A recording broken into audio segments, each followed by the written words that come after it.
A ver, ¿todos estamos bien? ¿Sí se ve bien? Entonces, la Biblia en un año, ya es la parte 2, y este es Hechos, el número 2 de la parte de Hechos, que es la internacionalización del pueblo de Dios. Y pues comprende desde los capítulos 13 al 28. No es mucho, tampoco. Pero pueden leer o escuchar. Escuchar también es muy agradable. Pues vamos a ver esa parte el día de hoy. En la lección anterior empezamos nuestro estudio del libro de Hechos notando cómo Dios rompió el cascarón judío de la iglesia. ¿No les parece padrísima esta imagen? En la iglesia en un cascarón, de pronto, para hacer de ella una iglesia verdaderamente universal y católica. Recordamos que el término católico, de griego, es sinónimo de universal, latín. Bueno, pero lo mismo. Lo que vimos fue solamente la preparación, la orientación al proceso de la internacionalización del pueblo de Dios.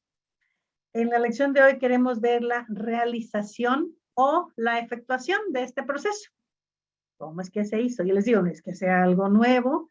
En realidad, desde un inicio, la intención desde el Antiguo Testamento fue que de la simiente de Abraham serán benditas todas las naciones. Y aquí ya se está cumpliendo. Es todo un proceso. Tuvo que surgir la familia de David hasta llevarnos a el Mesías. Y recordemos que estas divisiones del tema corresponden a las divisiones que hemos encontrado en el libro mismo. Ahí están. La parte que corresponde a la preparación, pues son los primeros 12 capítulos, que son del 1 al 12. La segunda parte, la efectuación, corresponde a los últimos 16 capítulos, que son del 13 al 28. Entonces no es una división arbitraria, es algo que de manera natural está allí en el libro. Que a su vez, ya dijimos, es el segundo tomo o la segunda parte que corresponde con el Evangelio de Lucas. El tema del libro lo vemos reafirmado en su segunda parte. En la primera parte apenas emprendemos el viaje, este viaje de Jerusalén a Roma. Llegamos hasta Antioquía, ciudad que es puerto, literal y sucesivamente, pero todavía no hay impacto en el imperio. Todavía está muy regional. Los eran 3,000 personas, ¿no? Que se añadieron a la iglesia, pero era todavía en Jerusalén. Y bueno, sí, se cumplió un poco a Samaria y había núcleos ya de creyentes en Cesarea y en otras regiones, pero todavía seguía siendo algo local. Hasta este punto el cristianismo no es más que una, dice el maestro, molestia, aunque los locales son un poco más numerosos. Molestia en el sentido de que hay oposición, luego, desde un inicio. Y en la segunda parte vamos a ver que todo el imperio está afectado, está influenciado, y que el cristianismo llega hasta la casa de César. Es un movimiento que inicia de manera muy pequeña, como decía Jesús, ¿no? Como un granito de mostaza, y luego se va a llenar todo el huerto. Pues aquí también va a ser así. Es un grupo pequeño, 12, y después 200, y después 3,000, pero va a tener una influencia muy, muy grande. Ya vimos el ejemplo la semana pasada, incluso va a ser internacional, va a ir más allá del imperio, porque va a llegar ya con la reina, con Candace, que esa parte, si tienen interés, pueden después buscar el reino de las Candaces. Que hubo una que incluso le puso el alto al imperio romano, Se le enfrentó, eran reinas guerreras. Se le enfrentó, le dijo, por aquí no. Y algo único, no, digamos, fue esta señora reina, que fue el que le puso el alto a los romanos en su expansión. Ahí si les interesa, les digo, búsquenme, van a ver que es, pues son episodios de la historia muy, muy interesantes. Y entonces vamos a continuar. Esta iglesia, el pueblo de Dios, la que se está internacionalizando. Esto lo vemos en el primer viaje de Pablo y Bernabé. Es la iglesia, el grupo a la que envía a los misioneros. Y los misioneros regresan a ella y a ella le dan su informe. Esto lo tenemos allí en el capítulo 13 y también en el capítulo 14. Entonces ahí están todos los datos documentados. El capítulo 15, ese capítulo 15 es muy importante en el libro, porque podemos observar la primera asamblea general de la iglesia en su sesión en Jerusalén. Allí, oficialmente, la iglesia decide que es universal, internacional, y el sentido correcto de las palabras católica y ecuménica. Es decir, el sentido correcto, las palabras griegas, católica, que quiere decir internacional, universal, y ecuménica, que quiere decir que reúne a un grupo dentro de un mismo sistema. Entonces todos están juntos ahí de diversos lados, se reúnen, oikos de economía, que se juntan como si fueran en su casa. Y notaremos algo más sobre esta reunión un poco más tarde en esta lección. Es muy importante este capítulo 15. Dividiremos la segunda parte del libro de Hechos en dos. La primera parte trata acerca de los 3 viajes voluntarios con un paréntesis. La segunda parte de un viaje forzado. Y los 3 viajes voluntarios son desde luego los 3 viajes misioneros de Pablo. Y el paréntesis es el concilio de Jerusalén, esa asamblea que se dio para ver algunos asuntos. La segunda parte, la que trata del viaje forzado con boleto pagado, es el viaje de Pablo a Roma, donde es llevado preso. No es que no quisiera ir a Roma, él tenía la intención en otros lugares, vamos a ver que él quería ir a Roma, pero es forzado por diversas circunstancias y la ventaja es que, como dice, el boleto es pagado, pero no va en las mejores condiciones, quizás, va como prisionero, pero bueno, ahí está, ¿no? Vamos a ver primero los 3 viajes que el maestro llama voluntarios. Y con comillas, pues voluntarios, porque tampoco fue de iniciativa propia. No fue tan voluntario, en el sentido de que no fue algo que Bernabé y Saúl, ay, oigan, queremos ir, ¿no? Nosotros levantamos la mano. No, en ese sentido no. Vamos a ver cómo ellos son enviados. Claro, quieren ir, pero son enviados y hay un proceso también para llevar a cabo estos viajes. La efectuación de la internacionalización del pueblo de Dios va en serio. Desde la formación y organización de la iglesia de Antioquía. Ese lugar que decíamos era un puerto y que pues resulta muy, muy importante porque allí es donde también empiezan a tener una organización, una formación un poco más estructurada. Ya se menciona, por ejemplo, en el capítulo 13, que había maestros, había profetas y por supuesto los apóstoles. Y esto lo vamos a ver como son 3 tipos de ministerios que tienen que ver con la predicación de la palabra, específicamente con la predicación. El ministerio de profeta, maestro y también de apóstol. Creció tanto pues la congregación que tenían 5 pastores. Los primeros ahí están, Bernabé, Simón, el Níger, el negro, el Lucio, Manaén. Y él pone una notita ahí que Manaén era alguien que se había creado junto con Herodes el tetrarca. Lo pueden leer además para que sepamos que era una persona que en un momento dado tuvo mucha influencia política y económica, mucho peso. Pues esta persona era también parte de los pastores. Entonces tenían un buen elenco ahí. Y estando ellos allí, dice, no solamente orando, sino dice ayunando. Entonces vamos a ver que es una característica de la iglesia importantísima, que es la oración y el ayuno. Además de la predicación, por supuesto, pero también ese otro elemento es muy fuerte aquí en el libro de los Hechos. Y estos entonces son seleccionados, Bernabé y Saulo que debería ser Pablo, pero es Saúl, para un ministerio. Les puse aquí un mapa, hay muchos mapas, pero bueno, este fue el que más me gustó a mí por los colores, porque está muy, muy didáctico. El primer viaje de Pablo, pueden notar ahí ustedes, pues realmente no fue tan largo, ¿no? Chequen ahí nada más por checar la extensión, ¿no? Visualmente, aquí en amarillo, vean, sale Antioquía, va por acá y se regresa. Realmente no, digamos en kilometraje, no le dieron muchas millas.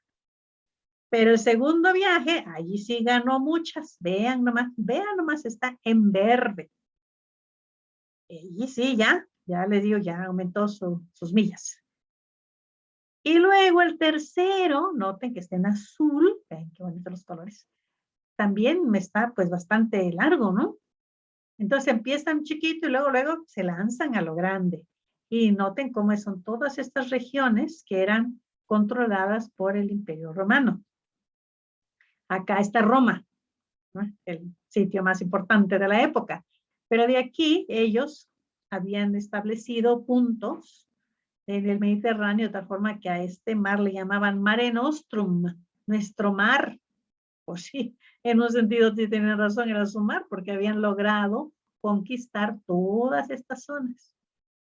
Y habían impuesto lo que es de manera irónica se llama la Pax Romana. Oh, o te aplacas o te aplacas.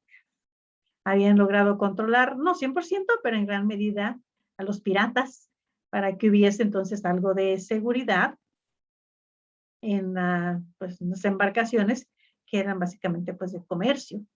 Y ellos tenían, claro, su flota y pues todos bien contentos. Acá cuando venían, esa es la importancia también de Cesarea, que aparece mucho aquí está Cesarea. Era importante porque Herodes el Grande había logrado, era un genio ese, Herodes el Grande, malvado, pero un genio de la construcción.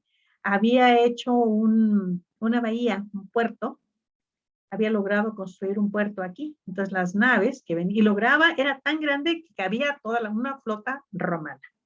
Así, era, les digo, genial. Pues aquí era donde se podían entonces venir los barcos bien a gusto, y se llamaba así, Cesarea Marítima. Y aquí están ahora el cuarto viaje, pues es decir, el Rujito, también es muy largo, pero vean cómo ese fue ya el viaje forzado, que eventualmente pues sí, llevó a Pablo a Roma. Pues de manera visual pues podemos ver que sí se movía bastante, sí viajaba, y con todas las incomodidades que esto pudiera suponer, pero pues así lo lograron entonces llenar todo el Imperio Romano con esta nueva, no tan nueva, pero con estas ideas. Entonces vamos a continuar con otros mapas que ya de lo mismo, los mismos temas. El primer viaje de Pablo, ¿no? ¿Se acuerdan que era chiquito? El segundo ya se hizo más grande, ya involucró otras provincias romanas, todas provincias romanas. Y el tercer viaje, pues también acá. Y finalmente, pues el cuarto que fue el forzado. Noten los nombres, por favor, de las provincias. Asia, Frigia, Siria, Panfilia, Siria. Este nombre todavía lo tenemos, ¿no? En sus días. Siria. Fenicia, ¿no? Galilea, bueno, se sigue llamando, pero también Samaria por ahí, la provincia de Judea. Y acuérdense, ya les dije, a ninguno de ustedes, por favor, les voy a permitir que llamen a esas regiones Palestina. Palestina es un anacronismo, no existe. En muchos mapas está, pero no, es falso. El nombre es falso. Aquí las provincias son Judea, son Siria, son Cilicia, son Galacia, son Capadocia, son Misia, son Bitinia, y ahí vamos. Todas esas regiones, pues, que eran controladas por el Imperio Romano, pagaban impuestos al imperio y estaban controladas con las legiones romanas, que eventualmente luego incluyeron, claro, a muchos mercenarios, pero que eran, al menos en teoría, leales al emperador. Pues de Jerusalén enviaron a Bernabé para atender la congregación de Antioquía, y busca la ayuda de Saulo, el famoso Saulo, haciendo el viaje a Tarso para traerlo a Antioquía. Saulo, después de su llamamiento o conversión, se fue a Tarso, a su casa, pues a meditar, a aprender, y después más tarde él dice que él estuvo, pues ahora sí que, imagínense un hombre tan, pues, conocido como él, que había estudiado con el mismísimo Gamaliel, pues tenía mucho que pensar y repensar. Él conocía el Antiguo Testamento, sabía de las profecías y tenía que de alguna manera hacer empatar todo lo que ya conocía con el Mesías Jesucristo, el que le había aparecido en el viaje a Damasco. Y pues ahí estaba, esperando el momento quizá en que el Señor lo llevara donde tenía que llevarlo. Y el Señor utiliza a Bernabé para que vaya, se echó todo el viaje a Tarso y para traerlo a Antioquía.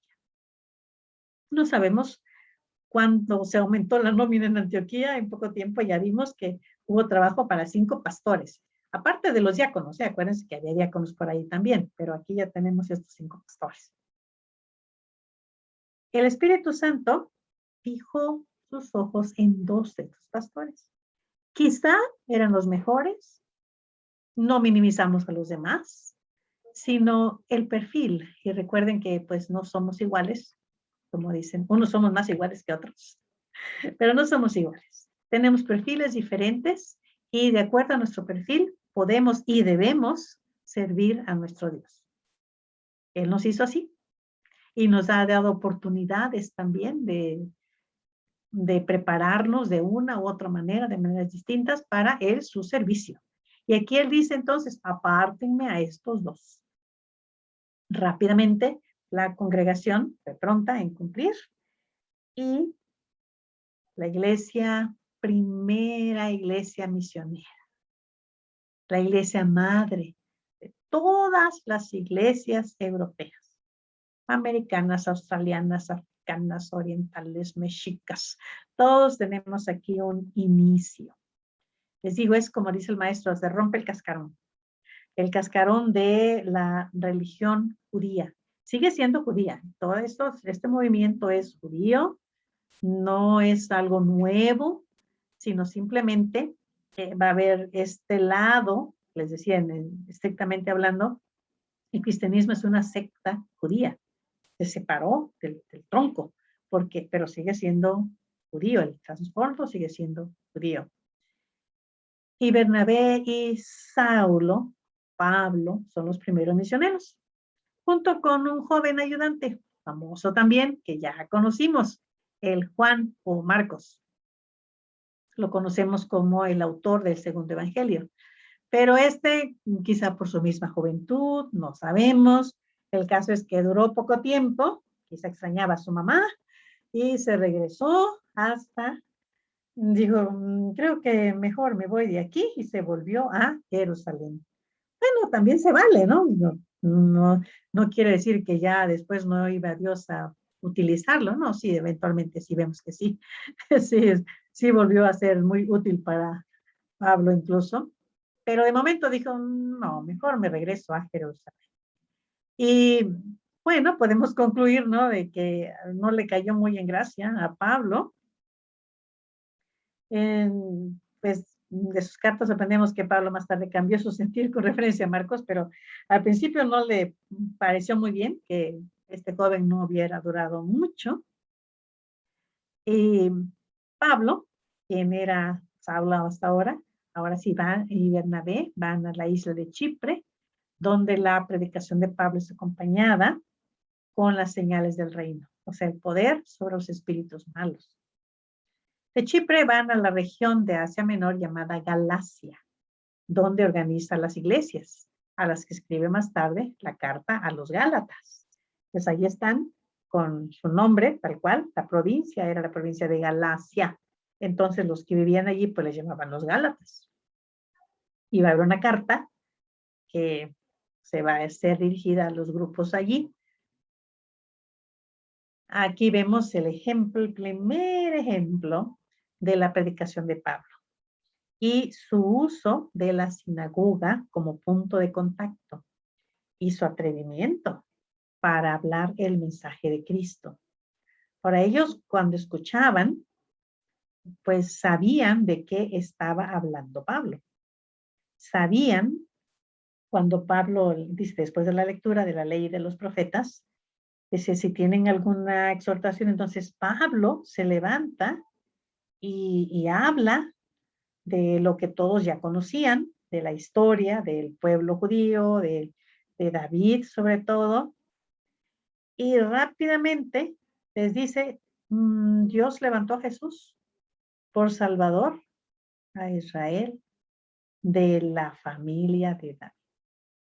Inmediatamente, entonces, después de hacer el recuento, algo que ellos ya conocían, les está diciendo, ya está aquí.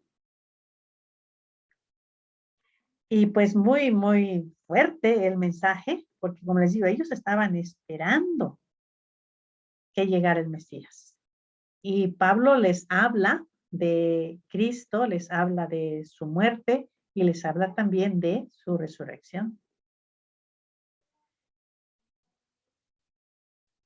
Y luego tenemos ese lugar cuando llega y hace un milagro, y entonces piensan que es un dios, que es Júpiter y que viene allí con su acompañante, Mercurio, y al mismo tiempo piensan que es este personaje tan importante, viene el sacerdote, les quiere hacer un sacrificio, y cuando él dice que no, lo apedrean. Es algo que llama la atención, ¿no? Primero ven y están todos espantados, maravillados, y piensan que es un dios.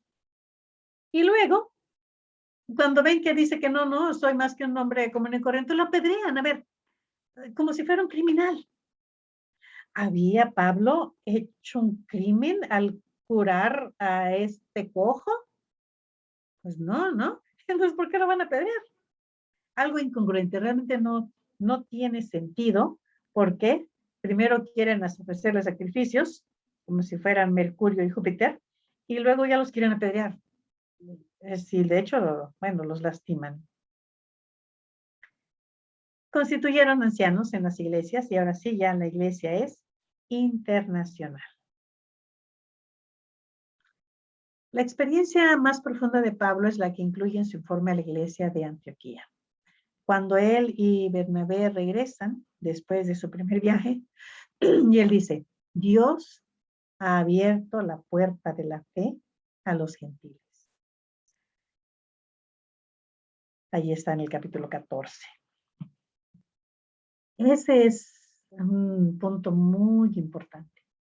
Se puede hablar ya, ahora sí definitivamente, de la internacionalización del pueblo de Dios, y podemos usar un sinónimo, la gentilización, los gentiles, es decir, los no judíos, porque el mundo estaba dividido, y todavía podemos decir que está dividido, porque así es, entre los judíos, el pueblo que viene de Abraham, y los no judíos, los que no tienen nada que ver con Abraham, que son los gentiles.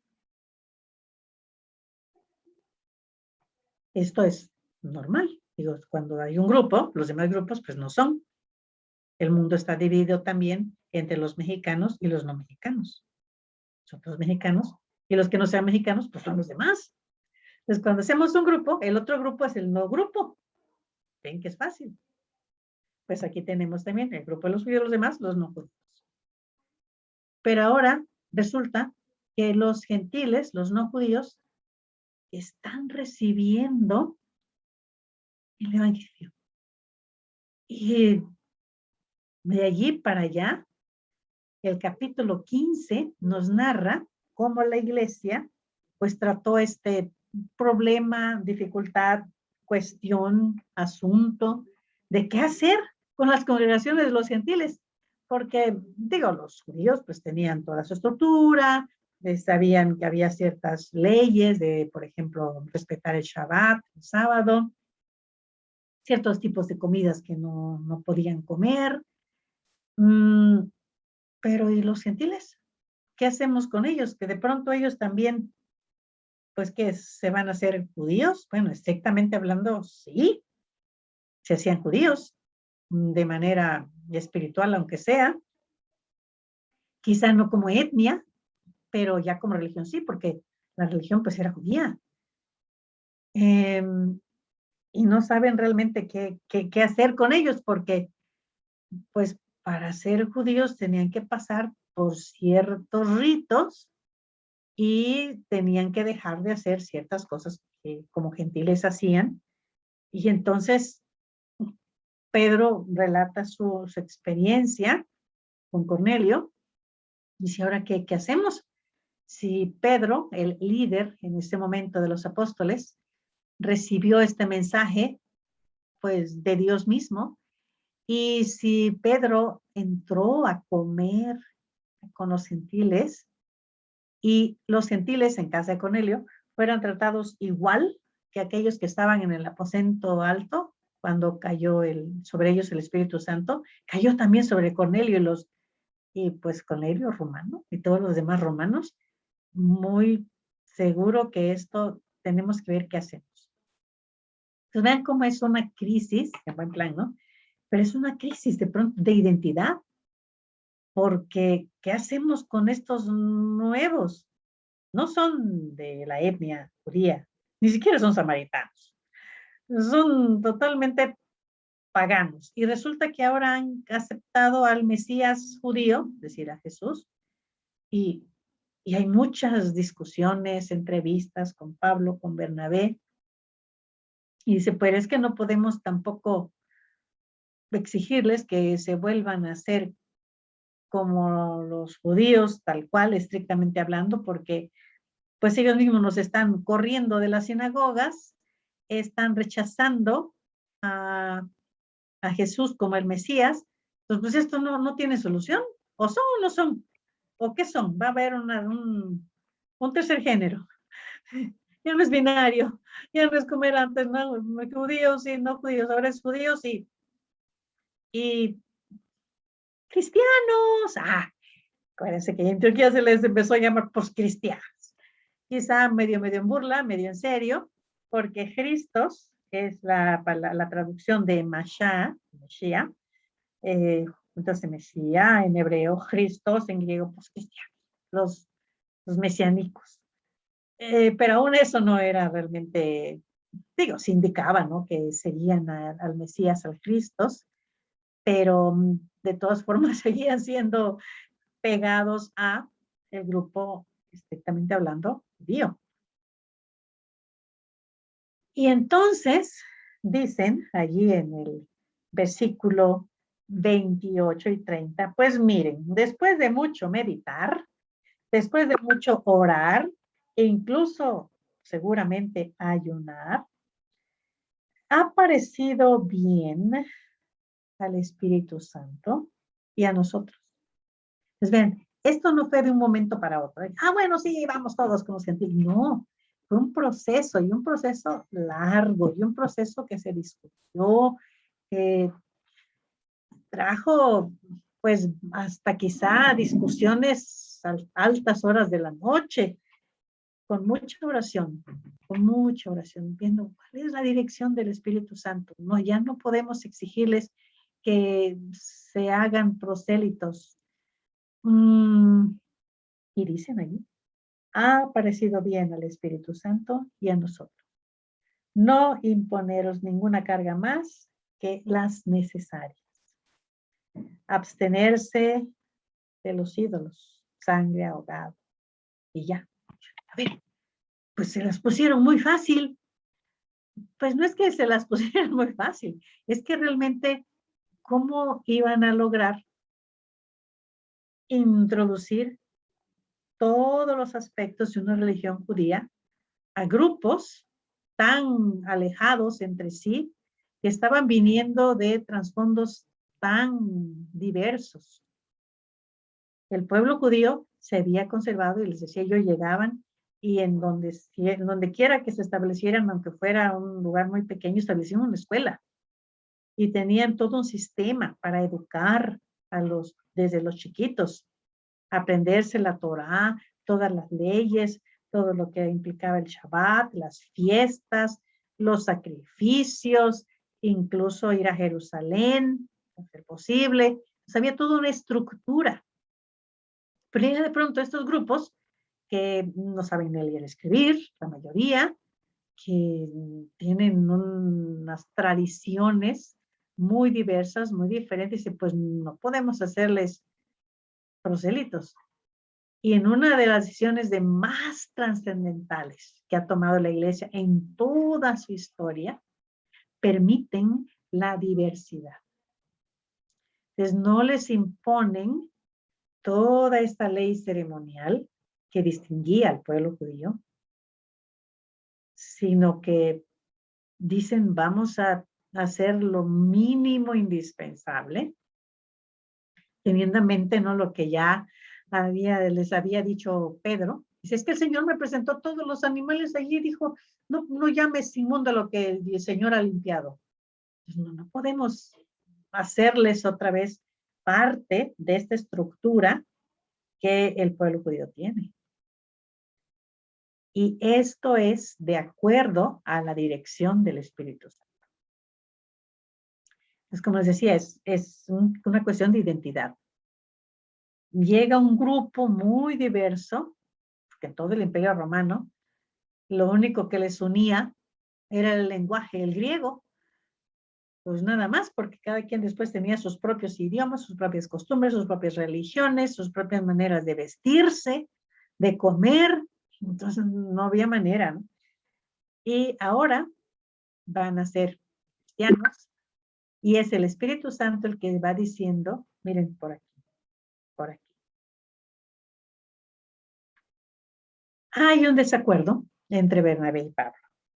Parece ser que Pablo era más estricto y no quería llevarse otra vez a ese muchacho que les había dejado, pero Bernabé parece ser que además era su sobrino, entonces era un poco más accesible y pues aunque nos da pena, ¿no?, que como estas personas pudieran ser así, sobre todo Pablo, ¿no?, qué estricto. Pues no es muy alentador el relato, pero por esta debilidad humana, Dios hace que haya dos equipos de misioneros. Entonces vean, de lo que no era tan agradable, porque pelearon Bernabé y Pablo, Bernabé quería llevarse a Marcos y Pablo, ¿no? En lugar de haber un equipo misionero, pues ahora tenemos dos. Entonces quedó mucho mejor, ¿no? Estrictamente hablando, sí, porque ahora tenemos que Bernabé se va con su sobrino y Pablo se va con Silas. Entonces, bueno, ya tenemos a dos equipos en lugar de uno. Y en cierto sentido, pues esto sale mejor. Entonces, más tarde, Timoteo acompaña a estos dos últimos y Timoteo parece ser un convertido del primer viaje. No sabemos de los viajes de Bernabé y Marcos. Marcos no se le ocurrió dejar algo por escrito, o a lo mejor sí dejó algo por escrito, no lo tenemos.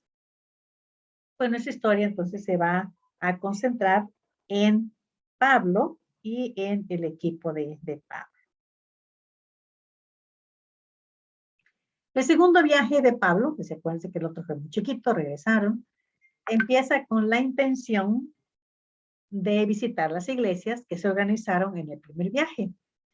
Pero el Espíritu Santo les cambia la intención y entonces tenemos ese episodio donde tienen que ir a Macedonia.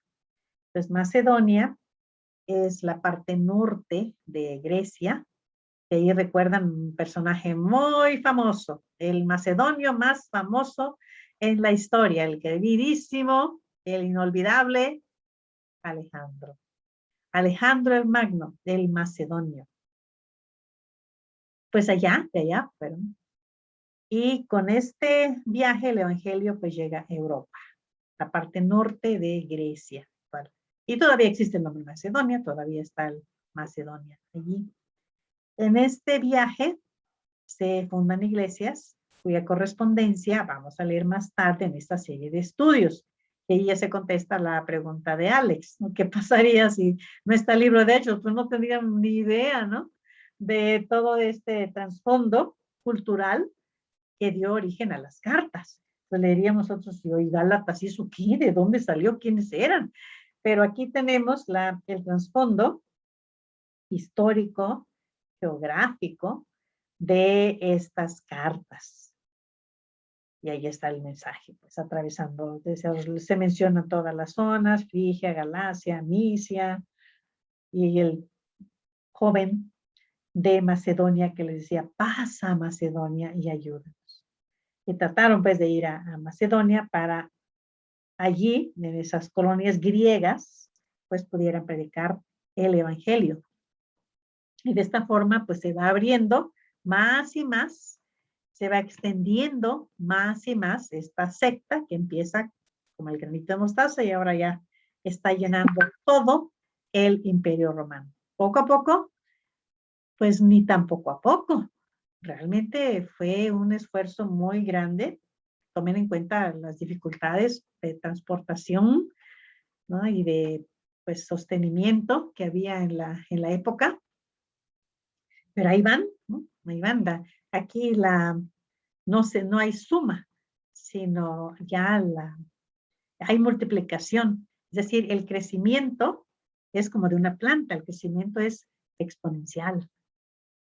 Y entonces es maravilloso cómo aquí se multiplica, no se suma. Y estas iglesias son las de los filipenses, ¿no?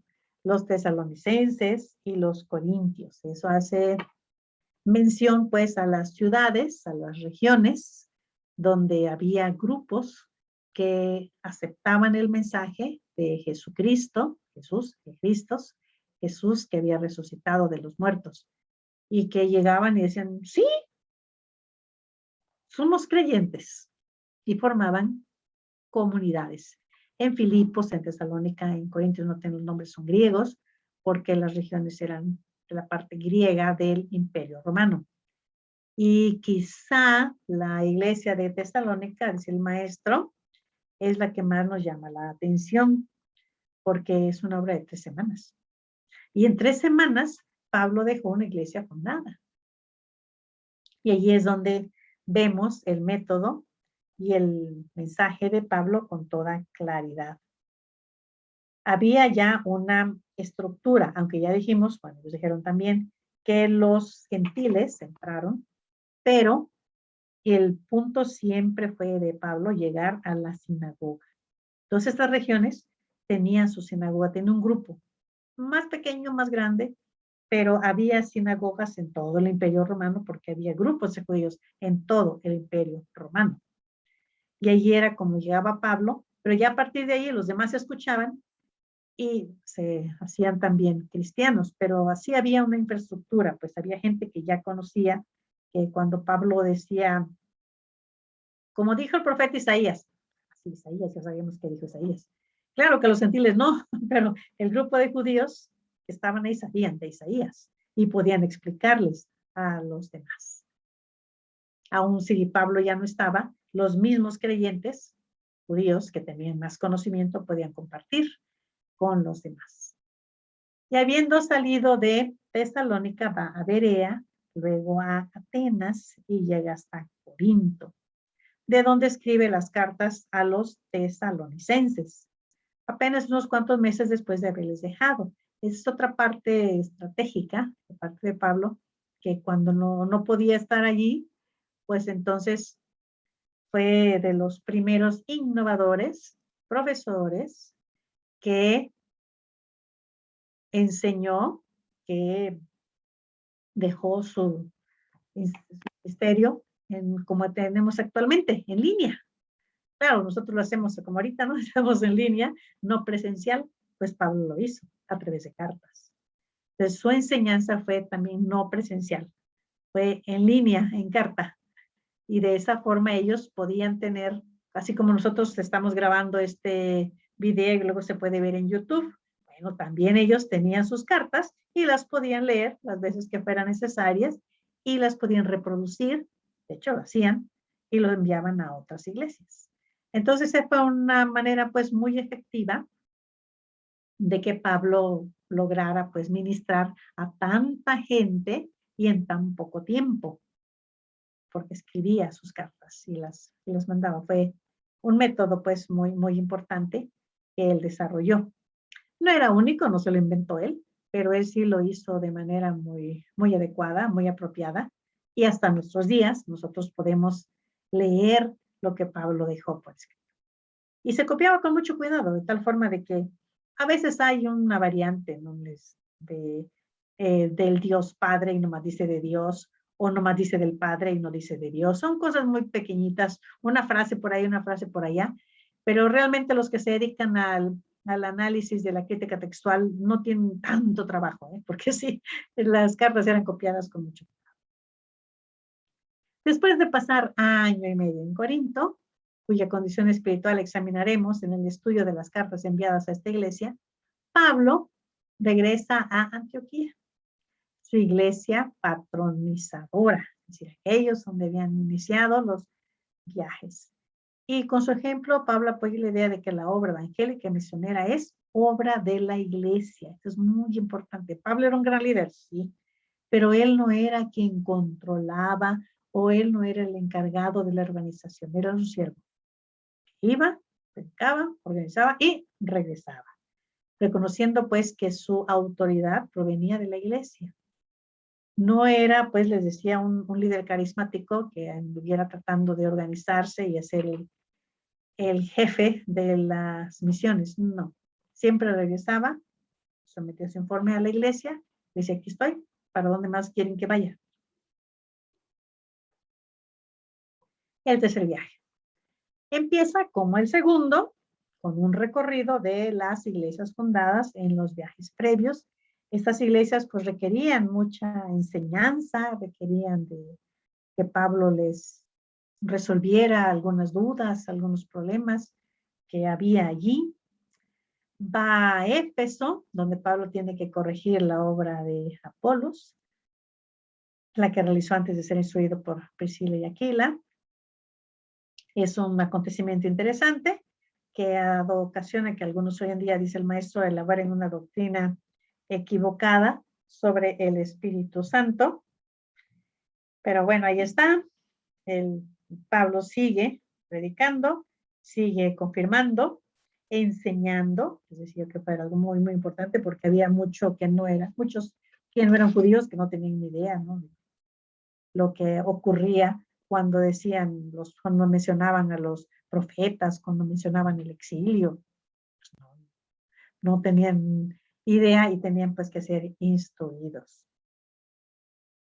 La experiencia de Éfeso también ilustra la confrontación del cristianismo con las religiones paganas y los intereses involucrados. Tenemos que pensar que la religión estaba muy ligada incluso con la política, con la economía. No era una cuestión nada más personal, espiritual, no. Podía uno creer o no en los dioses, podría uno pensar que era tal o cual dios el efectivo. Más bien se trataba de un asunto social, político, como les decía, y económico. Y Éfeso, pues era el lugar para adorar a Diana. Y había estatuillas que se vendían. Había también, pues era un centro de magia, donde había blanca o negra, que sea más negra que blanca, pero había allí personas que se dedicaban a hacer horóscopos, a hacer, y era muy buen trabajo, porque se hacían horóscopos o decían como cartas de adivinación. No era nada más ir como a leer las hojas del té. No, se hacía realmente un buen trabajo de analizar en qué momento iba a estar tal o cual planeta, en cuándo iba a ser tal o cual fecha. Y entonces había días que eran propicios, días que no. Y la persona encargada de esto, pues sabía cómo hacer una carta astrológica para la persona, claro, por un módico precio. Y había para los casamientos, para los bautizos, para los viajes, para cada evento, había días que eran propicios y días que no, y había que saber cuál era el día propicio. Entonces era un buen negocio, un buen comercio también. Lucas dedica largos pasajes a eso. Primero a sus experiencias allá, y luego al primer instituto ministerial que se llevó a cabo en Mileto, con referencia especial a los ancianos de Éfeso. En su discurso en ese instituto, Pablo aclara bien la obra del pastor, del anciano en la iglesia, de lo que tiene que hacer para cuidar la grey. De allí Pasando por muchos lugares, Pablo se dirige a Jerusalén y allí termina su tercer viaje. Tiene que ir a Jerusalén por cuestiones religiosas, tenía un voto y tiene que ir, pero ya la iglesia es internacional. Pues ya no más falta Roma. Ya había llenado toda la parte de acá desde las provincias de Siria, las provincias griegas, Macedonia. Ya nada más faltaba brincar el mar, no era un charco, no mar, brincar el mar y llegar a Roma. Y era importante llegar a Roma. En Roma también había una comunidad judía, les habían perseguido muchas veces, pero ahí estaba también. Y era el centro, en aquella época, era el centro político, económico, el centro de poder. El centro, en cuanto a importancia, no había otra ciudad más que Roma. Le hacían la competencia a Alejandría, Alejandría quería hacerle la competencia, pero no, aunque era una ciudad muy importante Alejandría, sobre todo porque ahí salía el trigo que alimentaba a gran parte del imperio, pero no, en Roma estaba el emperador. Entonces, si se trataba de algún asunto que alguien quisiera llevar a cabo de manera correcta, tenía que irse a Roma. Ahí estaba el emperador, ahí estaba el senado romano, allí era pues el centro más importante del imperio y allá Pablo desea ir. ¿Podía ir? Sí, no había nada que se lo impidiera. ¿Tenía los medios? Sí, podía conseguirlos. O si no, como él mismo dice, él se podía pagar su viaje haciendo sus tiendas. Entonces, ¿qué faltaba? ¿Qué era que le faltaba a Pablo para ir a Roma? Pues ahí viene un viaje forzado. Por equivocación y con malas intenciones, aprendieron a Pablo en Jerusalén para iniciar su viaje forzado hacia Roma. Dice el maestro, a lo mejor no tenía suficientes ahorros Pablo para irse a Roma, entonces Dios le va a pagar el viaje. Y Pablo todavía no lo sabía, pero Dios tenía la costumbre para comprarlo de arreglar las cosas antes de informarle.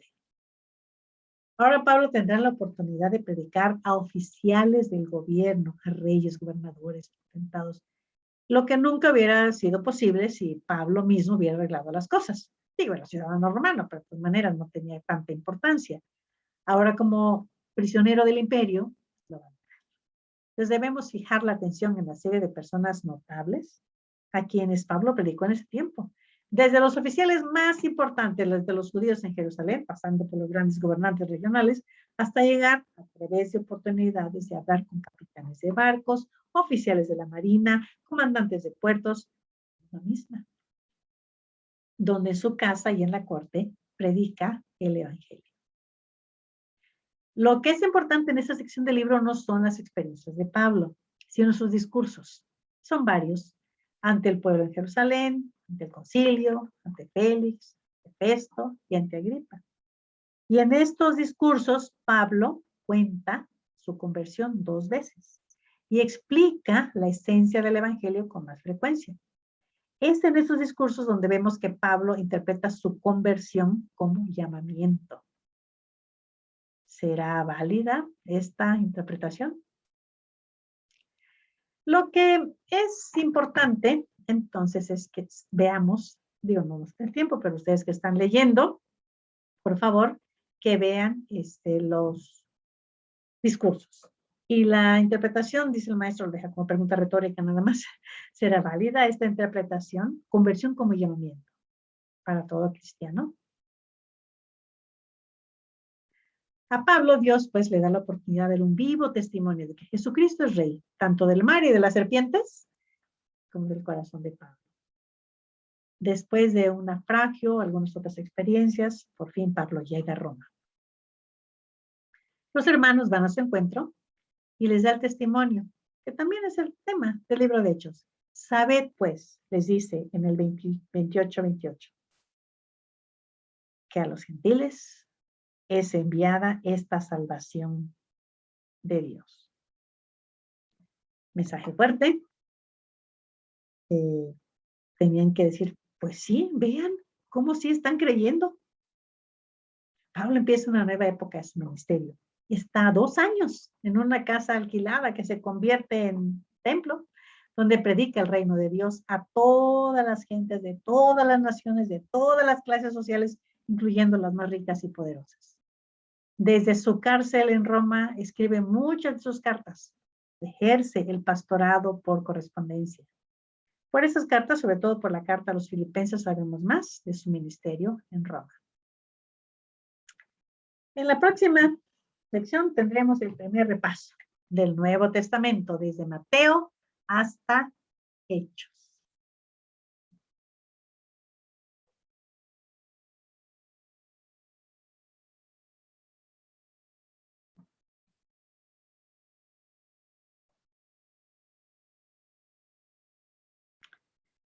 Pues bueno, tenemos unos minutitos por ahí para hacer algún comentario, si desean.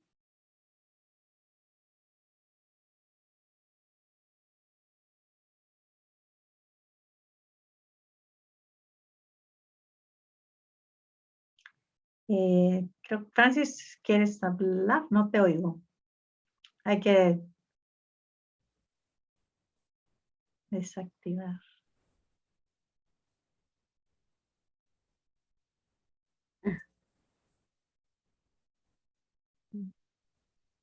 ¿Y ahora sí me escucha?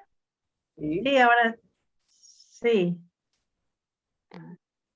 No, yo comentaba que si Ya.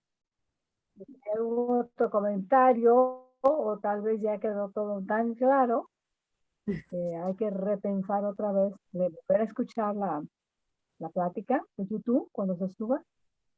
Y entonces tal vez para la próxima clase tengamos algunas preguntas. Y ya vendrá el repaso, ¿no? No sé si hay Pues, comentarios. pues es que yo me quedé tan impactada que no sé qué hacer y qué decir. Es que esto pues algo tan fenomenal, tan así, que ¿y ahora qué? Creo que hay que volverlo a pensar. Gracias.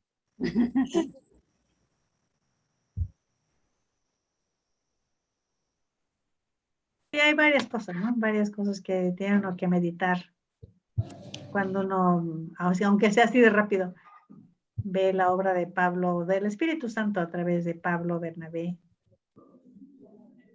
Cómo de la nada salió la iglesia, ¿verdad? O sea, no de la nada, sino nada más de repente todos empezaron a, los que eran apartados para Dios, empezaron a creer, y personas que ni siquiera habían sido apartadas para el ministerio, pues fueron predicando y hablándole a la gente, o sea, y pues así, o sea, fue un milagro, un gran milagro de Dios. Totalmente de acuerdo, Yasmin, sí. Un milagro de que, bueno, como enseñanza, ¿no? Que fue llevado a cabo por hombres, sí, pero por medio de la predicación. Creo que es una enseñanza de el libro, de qué es la predicación, la que convierte. Claro, el Espíritu Santo lo utiliza, pero el Espíritu Santo no trabaja en el vacío. Entonces es la predicación de la palabra.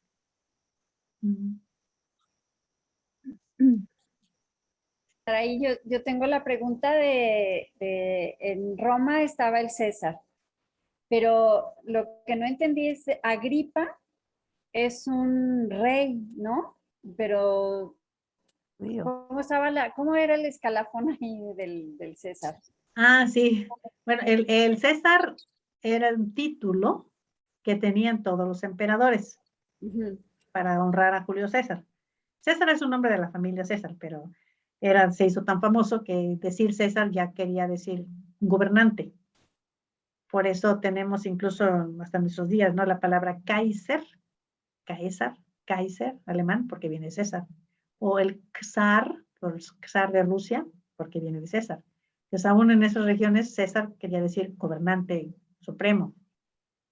Y él era el que designaba, junto con sus consejeros, a los diferentes gobernadores o prefectos o representantes de él en las diversas provincias. Y generalmente eran procuradores, tenían esos títulos, pero en el caso de los judíos, el Senado romano le otorgó a Herodes, por ejemplo, a Herodes sobre todo, él empezó eso, el título de rey. pues como para darle más, quizá más prestigio, pero el título de rey en el sentido de gobernante. Y el Herodes fue el primer rey de los judíos. No venía de la casa de David, por eso los judíos no lo querían ni reconocer. Pero el título oficial de Herodes era ese. Entonces sí daban a veces algunos títulos como para pues, darles más importancia. Era más ser rey que ser gobernador simplemente o procurador, ¿no? Y nada más. Entonces son nombres que se les daban. Y el de rey en especial no se lo daban a todos, tenían que tener pues cierta influencia. Y la verdad es que sí, por tradición, los judíos tenían mucha influencia dentro de las altas esferas romanas. Y los judíos en general no, vivían en una sinagoga y todo, en unos barrios muy pobres y los perseguían y los mataban y todo, pero había algunos judíos que sí, de alguna forma, se las ingeniaban para entrar a los más altos círculos del gobierno. No de la nobleza, porque no se casaban con gente noble, pero sí tienen mucha influencia entre los gobernantes. Eran amigos, se habían criado con nobles romanos. Entonces, cuando llegaba el momento de repartir, pues se les tocaba bien. Esas sí son cuestiones ahí. Y de hecho, interesantemente, o de manera interesante también, el mero título de rey, ya nada más para concluir, no era muy apreciado para un gobernante romano. De hecho, fue una de las razones por las cuales mataron a César, porque al menos en teoría los romanos eran republicanos y tenían su senado. Y cuando le daban el poder a algún líder, se los daban por un cierto tiempo nada más, al cónsul. Y había 2 cónsules para que entre uno y otro se cuidaran y ninguno se quedara con el poder. Entonces, decir rey, no, nosotros somos republicanos. Y la acusación que se hizo en contra de César, y por eso lo mataron, fue que César quería hacerse rey. Dice, no puede ser, ¿no? Y bueno, lo mataron. No, era una de las razones por las que un grupo republicano mató a César. Y entonces llamarle a César rey, no, era el emperador. El emperador, que quiere decir simplemente el que manda. Pero decirle a un romano, ese es un rey, no, rey, no, somos republicanos. Y tenemos nuestro senado. Pues sí, pero en papel, ¿no? Realmente. El que gobernaba como rey déspota y totalitarista era el emperador. Pero de nombre, no, rey, no. En cambio, para los gentiles, los paganos, díganle rey, total. Si les gusta llamarse rey, pues que se llame. Como título, nada más.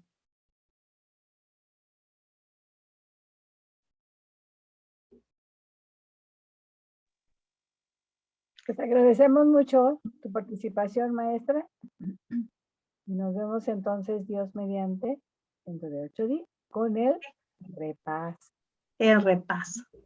Muy bien. Ajá, y para que se pongan al corriente, ¿no? También en las lecturas, si no han logrado concluir. Ahí la llevamos, ahí la llevamos. Sí, ahí vamos. Bueno, muy bien. Gracias, maestras. Buenas noches. Gracias a Gracias, todos. Saraí. Adiós, Adiós. adiós, adiós. Adiós, adiós. Gracias, adiós.